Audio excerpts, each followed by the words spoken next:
नमस्कार दोस्तों, टेक्निकल सुविधा में आपका बहुत बहुत स्वागत है। दोस्तों, आज हम इस वीडियो में सिंगल डोर फ्रिज में गैस किस तरह से रिचार्ज करते हैं और साथ ही साथ इसका फ्रीजर बॉक्स भी हम चेंज करने वाले हैं। मैंने इस रेफ्रिजरेटर का फ्रीजर बॉक्स पहले से ही निकाल के रखा है। ये होल सक्शन पाइप और कैपिलरी ट्यूब का है और ये जो सॉकेट है ये थर्मोस्टेट और लाइट बल्ब का है।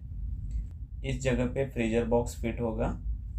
फ्रीजर बॉक्स को किस तरह से निकालते हैं वो अगर आपको सीखना है तो उसके लिए मैंने अलग सा वीडियो यूट्यूब पे अपलोड किया हुआ है। उसका लिंक भी मैं इस वीडियो के डिस्क्रिप्शन बॉक्स में दे रहा हूँ। वो वीडियो भी आप एक बार ज़रूर देख लेना, ठीक है। तो यहाँ दो फ्रीजर बॉक्स है, एक पुराना है जो मैंने निकाल के रखा है और मैं एक नया फ्रीजर बॉक्स लेके आया हूँ जो हमें इस रेफ्रिजरेटर में लगवाना है।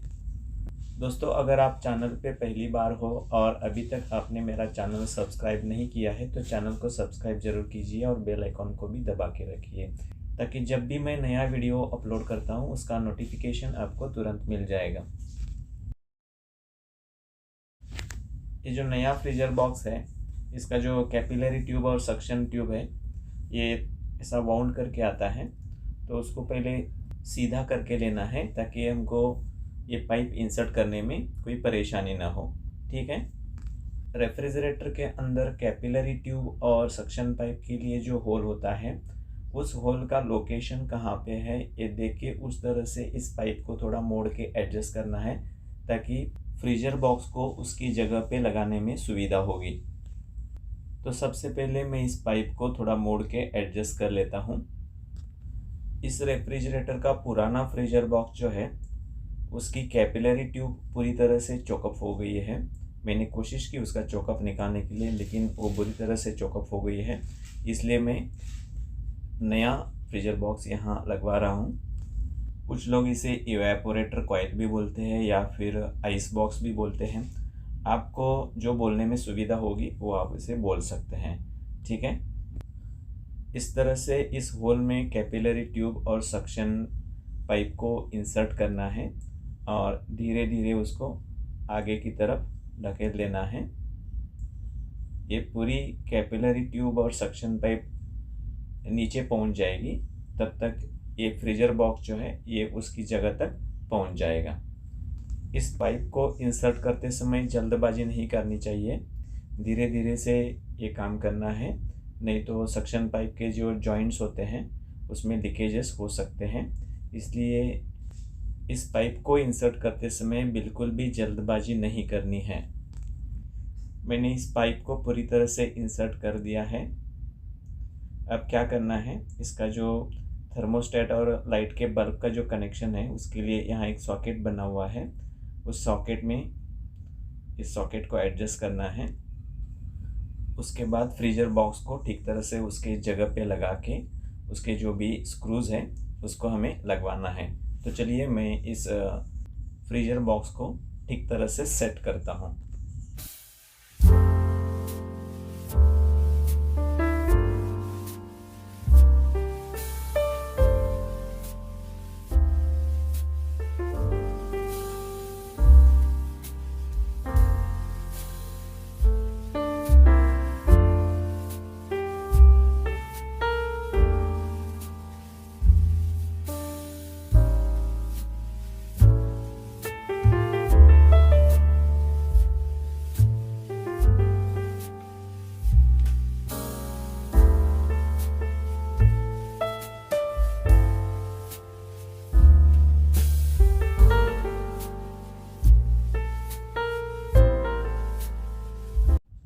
फ्रीजर बॉक्स को फिट करने के बाद थर्मोस्टेट के कूलिंग सेंसर का जो वायर है इसको इस बॉक्स के बॉटम में इस तरह से प्रेस फिट करके बिठाना है। कुछ रेफ्रिजरेटर्स में ये पुश फिट वाला सिस्टम रहता है और कुछ रेफ्रिजरेटर्स में स्क्रू वाला सिस्टम भी रहता है। यहाँ ये प्रेस फिट वाला है, तो इस तरह से इस सेंसर को ठीक तरह से उसके पोजीशन पे लगवा देना है। इस तरह से इस रेफ्रिजरेटर में फ्रीजर बॉक्स को लगवाने का जो प्रोसेस है वो पूरी तरह से कंप्लीट हो चुका है। अब हमें क्या करना है, इस रेफ्रिजरेटर में गैस रिचार्ज करना है। पहले जो इस रेफ्रिजरेटर में गैस था वो था R134A, और सेम गैस हम इस सिस्टम में चार्ज करेंगे। इसकी जो कैपिलर की जो लंबाई ज़्यादा है उसको इस तरह से रोल करके रखना है ताकि ये एक जगह पे ठीक तरह से बैठ सके, और केबल टाई से इसे बांध देना है। और उसके बाद इसका जो सक्शन पाइप है इसको ठीक तरह से मोड़ के एडजस्ट करके इस कंप्रेसर का जो सक्शन लाइन है वहाँ तक लेके जाना है, और वहाँ ब्रेजिंग करके उसको हमें फिट कर देना है। ठीक है, तो सबसे पहले मैं क्या करता हूँ, इसका जो सक्शन पाइप है इसकी थोड़ी लंबाई ज़्यादा हो रही है, फिर उसको मोड़ के एडजस्ट करके इस सक्शन पाइप तक, मतलब जो कंप्रेसर की जो सक्शन लाइन है वहाँ तक लेके एडजस्ट करना है ताकि हमको ब्रेजिंग करने में आसानी होगी। और ब्रेजिंग करने से पहले पॉलिश पेपर से थोड़ा इसका जो सरफेस है दोनों पाइप्स का घिस देना है ताकि ब्रेजिंग ठीक तरह से हो जाए। दोस्तों, जो लोग इस क्षेत्र में नए हैं या फिर फ्रिज रिपेयरिंग का काम सीख रहे हैं उनके लिए ये वीडियो बहुत ही मददगार साबित होगा, इसलिए बिना स्किप किए पूरा वीडियो देख लेना ताकि गैस रिचार्जिंग के बारे में आपको कोई और दूसरा वीडियो देखने की ज़रूरत ही नहीं पड़ेगी। बस ये एक ही वीडियो आपके लिए काफ़ी होगा। ब्रेजिंग करते समय पाइप का जो सरफेस है वो पूरी तरह से क्लीन होना चाहिए, और पॉलिश पेपर से घिस के उसको पूरा क्लीन करना है, तभी जो ब्रेजिंग है ये परफेक्ट हो जाएगा और कोई लीकेज होने की संभावना नहीं होगी। यहाँ सक्शन लाइन को ब्रेजिंग करने से पहले यहाँ जो ये ड्रायर फिल्टर है इसको, ये पुराना वाला ड्रायर फिल्टर हमें बदलना होगा। तो इस ड्रायर फिल्टर को पहले ब्रेजिंग टॉर्च की मदद से मेल्ट करके मैं निकाल लेता हूँ। उसके बाद हम सक्शन लाइन का ब्रेजिंग करेंगे, और उसके बाद हम पहले सिस्टम को फ्लश करेंगे। ठीक है, तो इस तरह से ये ब्रेजिंग टॉर्च की मदद से मेल्ट करके ड्रायर फिल्टर को हमने अलग कर दिया है। सक्शन पाइप को ब्रेजिंग करने से पहले मैं इसका जो मेन सप्लाई कॉर्ड है इसको थोड़ा साइड में कर देता हूँ ताकि ब्रेजिंग टॉर्च की आंच से ये मेल्ट न हो जाए। अब मैं सक्शन लाइन को ब्रेजिंग करूँगा। ब्रेजिंग करने से पहले ब्रेजिंग टॉर्च की जो आंच है वो इधर उधर न लगे, इसलिए थोड़ी सावधानी बरतनी है, और उसके बाद ही ब्रेजिंग करना है। ठीक है,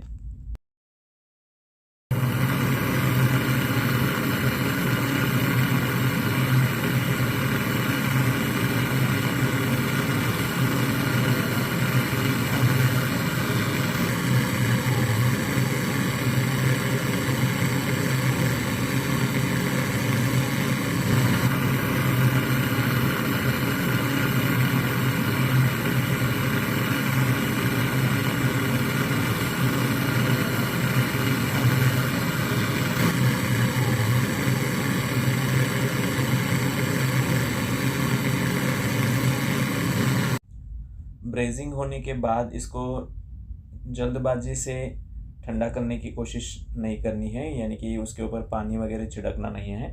अगर आपको ज़्यादा ही जल्दबाजी है तो थोड़ा सा हल्का सा गीला कपड़ा लेके पाइप को पोंछ के उसका टेम्परेचर कम हो जाएगा।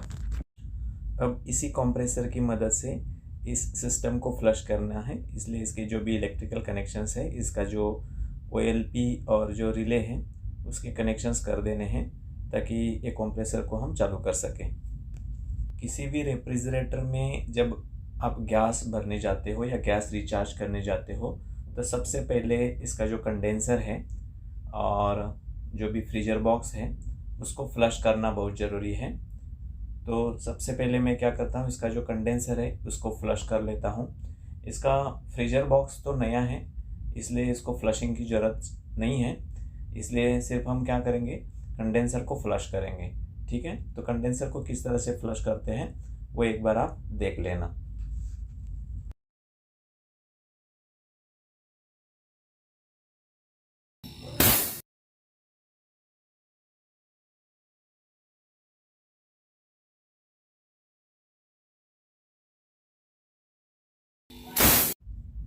जितनी हो सके उतनी ज़्यादा देर तक प्रेशर को होल्ड करके रखना है और उसके बाद प्रेशर को रिलीज़ करना है। इससे क्या होगा, कंडेंसर के अंदर अगर कोई भी मॉइस्चर या फिर ऑयल जमा हो गया हो वो तो बाहर निकल जाता है।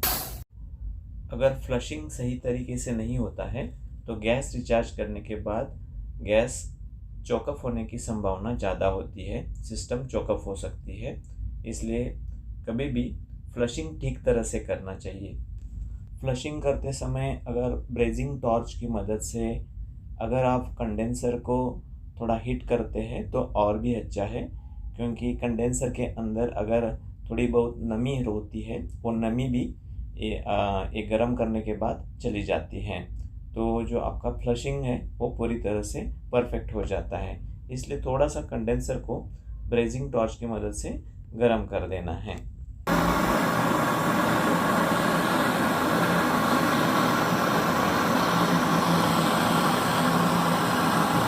फ्लशिंग कंप्लीट होने के बाद अब हम ड्रायर फिल्टर को ब्रेजिंग करेंगे। ड्रायर फिल्टर को कंडेंसर के साथ ब्रेजिंग करते समय हमेशा फ्लक्स पाउडर का इस्तेमाल करना चाहिए, क्योंकि ड्रायर फिल्टर जो होता है कॉपर का होता है और ये कंडेंसर लोहे का होता है। तो कॉपर और लोहे को ब्रेज करते समय थोड़ी परेशानी होती है, इसलिए अगर आप फ्लश पाउडर का इस्तेमाल करते हैं तो ये जो ब्रेजिंग है ये ठीक तरह से हो जाती है। इसलिए हमेशा फ्लक्स पाउडर का इस्तेमाल ज़रूर किया करें।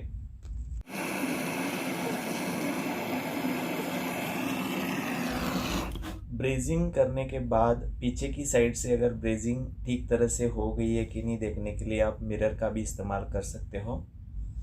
ड्रायर फिल्टर को लगाने के बाद कैपिलरी ट्यूब को ब्रेज करना है और उसके बाद जो ब्रेजिंग का काम है हमारा कंप्लीट हो जाएगा। और उसके बाद हम सिस्टम को वैक्यूम करेंगे और वैक्यूम करने के बाद गैस रिचार्ज करना किस तरह से है वो अभी हम सीखेंगे। तो अभी मैं पहले कैपिलरी ट्यूब को ब्रेजिंग करता हूँ। कैपिलरी ट्यूब को कट करने के लिए हमेशा कैपिलरी कटर का इस्तेमाल किया करो, क्योंकि कैपिलरी कटर से अगर आप कैपिलरी ट्यूब को कट करोगे तो अच्छी तरह से कट हो जाएगा। और कट करते समय भी थोड़ा सा तिरछा कट करना है। गैस रिचार्जिंग के बारे में अगर आपके कुछ डाउट्स है तो आप मुझे कमेंट बॉक्स में भी पूछ सकते हैं।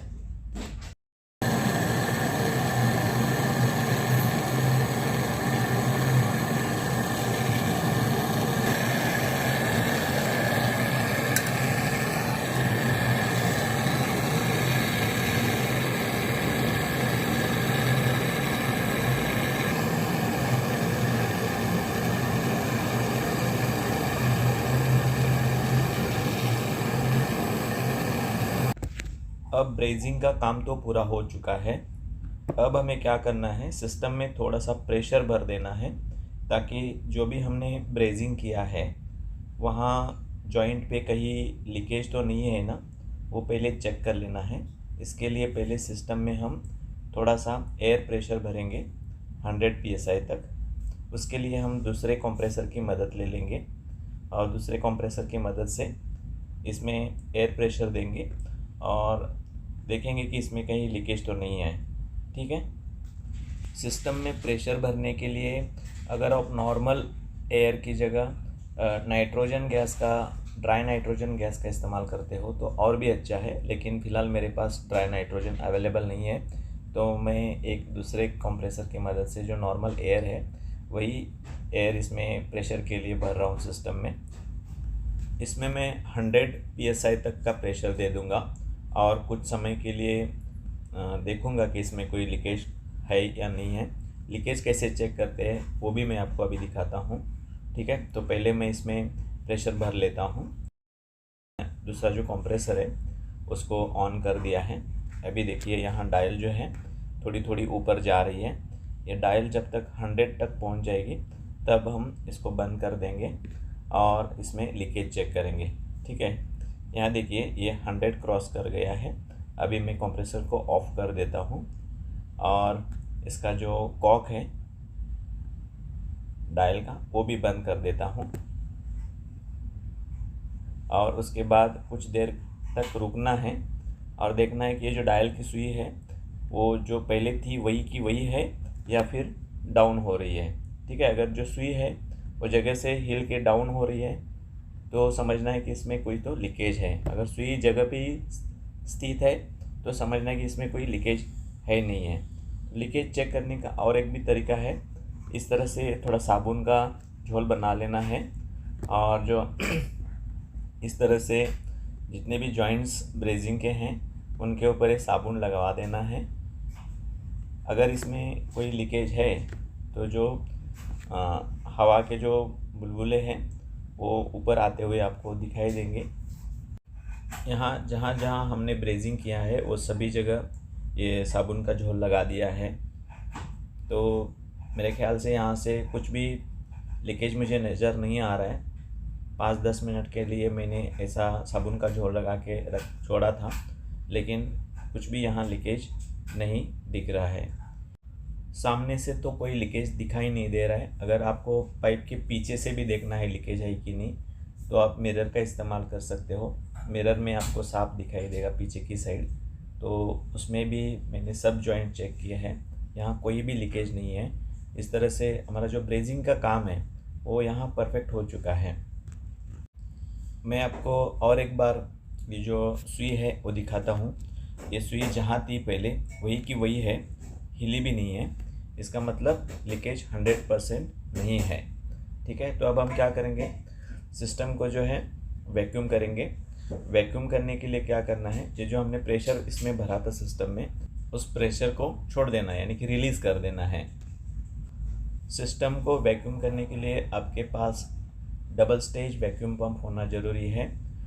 फ़िलहाल मेरे पास वैक्यूम पंप नहीं है, तो मैं वैक्यूम करने के लिए यही कंप्रेसर का इस्तेमाल करने वाला हूँ। लेकिन अगर आपके पास डबल स्टेज वैक्यूम पंप है तो सबसे बढ़िया है। डबल स्टेज वैक्यूम पंप का अगर आप इस्तेमाल करते हो तो वैक्यूम भी 100% हो जाता है, और जो उस वैक्यूम करने के लिए जो टाइम लगता है वो भी बहुत कम समय में वैक्यूम हो जाती है सिस्टम।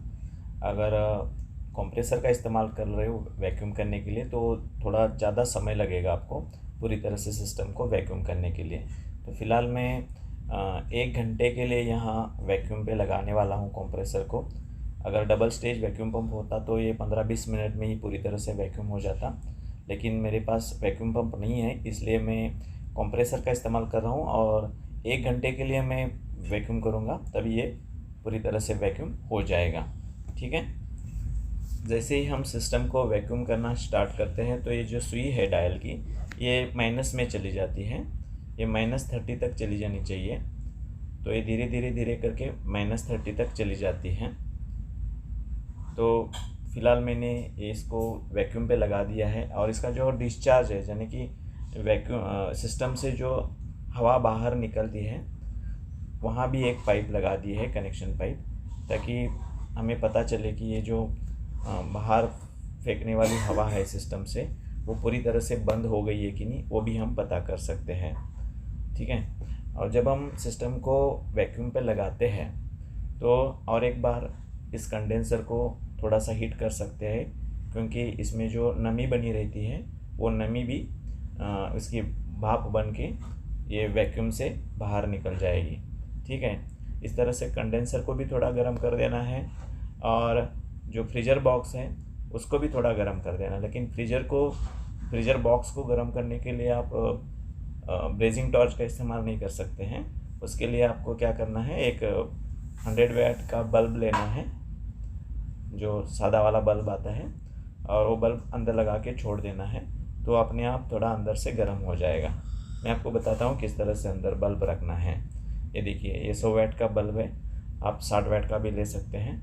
इस तरह से बल्ब को ऑन करके अंदर इस तरह से रख देना है। इससे क्या होता है, ये जो फ्रीजर बॉक्स है अंदर से थोड़ा गर्म हो जाता है, और फ्रीजर बॉक्स के अंदर जो पाइपिंग है वो पाइप के अंदर अगर कुछ नमी बनी रहती है तो वो नमी भी भाप बन के वैक्यूम से निकल जाती है।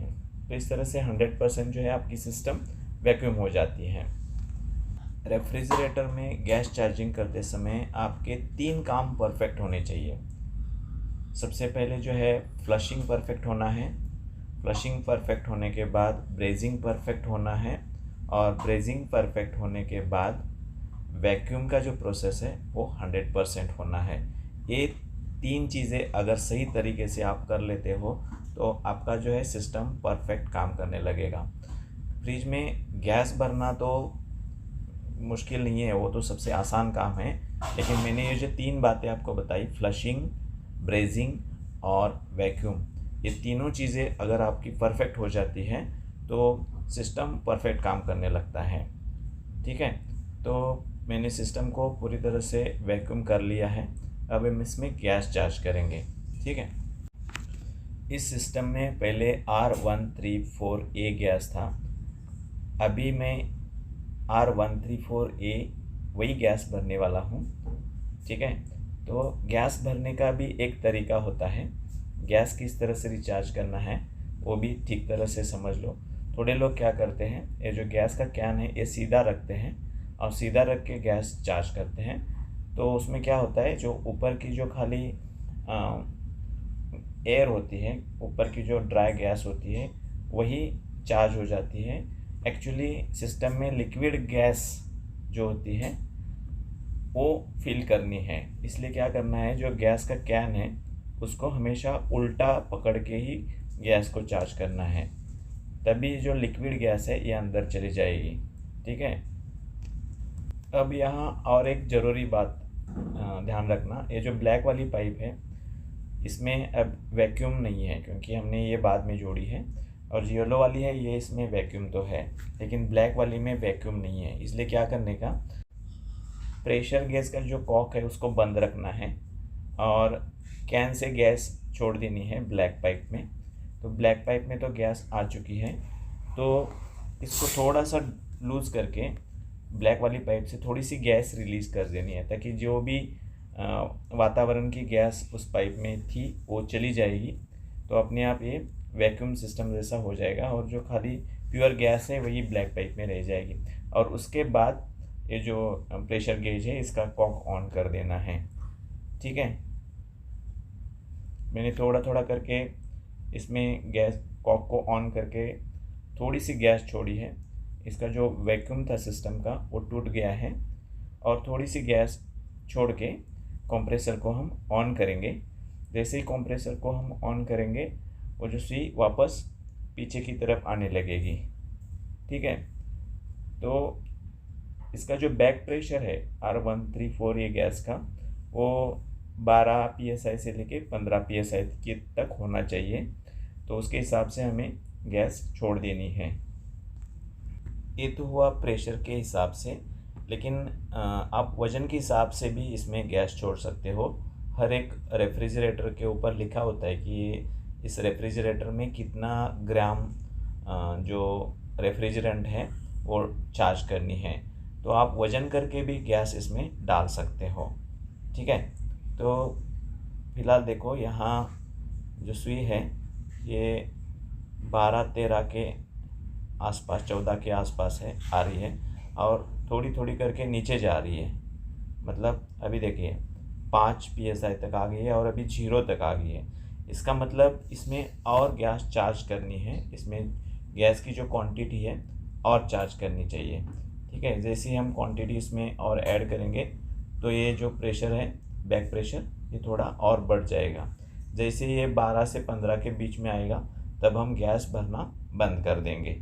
ठीक है, तो मैं और थोड़ा गैस इसमें छोड़ रहा हूँ। जैसे मैं गैस छोड़ रहा हूँ देखिए ये जो प्रेशर गेज की सुई है ये आगे चली गई। तो ये जो सुई है ये 12 से 15 के बीच में कांस्टेंट रहनी चाहिए, तभी आपकी जो गैस चार्जिंग की प्रोसेस है ये कंप्लीट हो जाएगी। ठीक है, तो यहाँ देखिए अभी ये जो सुई है 13-14 के ऊपर ये स्थिर हो गई है, ना ही आगे जा रही है ना पीछे आ रही है। तो इसका मतलब जितना रिक्वायर्ड प्रेशर बैक प्रेशर चाहिए इस R134A के लिए उतना कंप्लीट हो गया है। तो इतना बैक प्रेशर आने के बाद अंदर कूलिंग स्टार्ट होना चाहिए और रेफ्रिजरेटर का जो कंडेंसर है वो भी हीट होना चाहिए, गर्म होना चाहिए। साथ ही साथ जो ड्रायर फिल्टर है वो भी हल्का सा गर्म होना चाहिए। यहाँ देखिए थोड़ा सा ये गर्म हो चुका है हल्का सा, और कंडेंसर जो है ये भी थोड़ा गर्म हो रहा है। इसका मतलब सिस्टम जो है ये परफेक्ट काम करने लगी है। और प्रेशर गेज की सुई वो भी 13-14 के बीच में स्थित हो गई है। तो अब हम क्या करेंगे, फ्रीजर बॉक्स में भी चेक करेंगे जिसमें हमने थोड़ा सा पानी रख दिया है वो चिल्ड हो गया है कि नहीं, वो भी एक बार हम चेक कर लेते हैं। तो दोस्तों करीबन 10 मिनट हो चुके हैं। एक बार हम फ्रीजर बॉक्स में चेक करेंगे कि जो अंदर पानी रखा है वो चिल्ड हो रहा है कि नहीं है। तो ये पानी पूरी तरह से चिल्ड हो गया है और अंदर से हल्का सा बर्फ़ भी बनना शुरू हो गया है। इस तरह से ये जो गैस चार्जिंग की प्रोसेस है ये 100% परफेक्ट हो गई है। दोस्तों आपको इस गैस चार्जिंग के बारे में कुछ भी डाउट्स है या फिर कुछ आपके कुछ सवाल है तो मुझे कमेंट बॉक्स में ज़रूर पूछिएगा। चलो मिलते हैं नेक्स्ट वीडियो में। आपका दिन शुभ हो। धन्यवाद।